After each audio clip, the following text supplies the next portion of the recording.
Hello everyone, and welcome to Le Quotidien du Foot.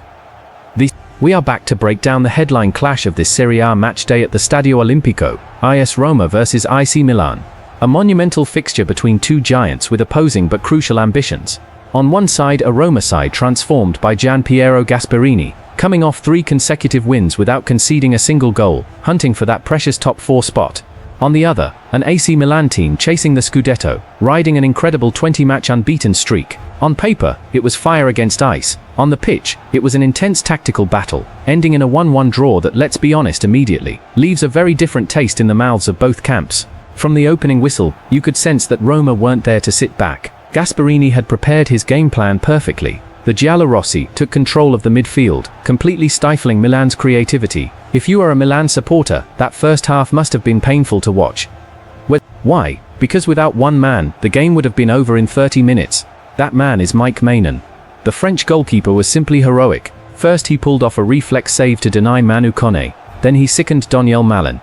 Let's talk about Malin for a second. The Roma forward was a constant thorn in their side. Available, sharp, but he ran into a brick wall. His header grazed the post, his long-range strike was tipped away by Maignan. Roma dominated, created, and proposed. Milan, a shadow of themselves. No connection between Leão and Giroud, a midfield that was overrun, and their only reaction was a desperate long-range effort from Saelemaekers. 0-0 at the break was a miracle for the Rossoneri. Football can be absolutely cruel sometimes. Coming out of the locker room, while the dynamic of the game didn't really change, Milan showed what we call the experience of champions.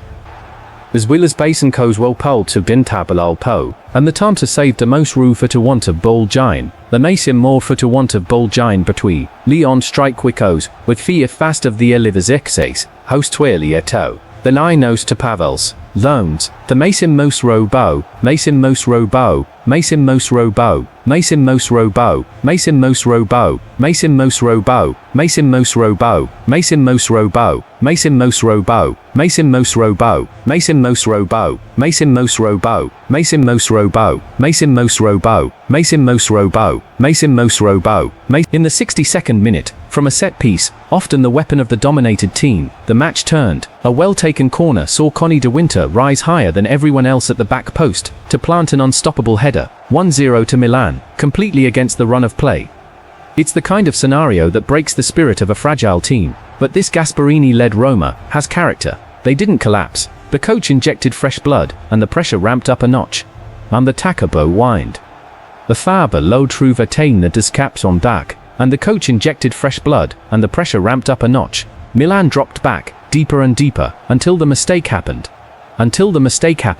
In the 72nd minute, inside the box, a Roma shot was blocked by the arm of young Davide Batisaghi. VAR was conclusive, penalty. And that is where the story gets beautiful. Who else but the captain, Lorenzo Pellegrini, who had just come off the bench to save his side, to take this responsibility. Facing a Maignan in a state of grace, he didn't tremble. He sent the keeper the wrong way.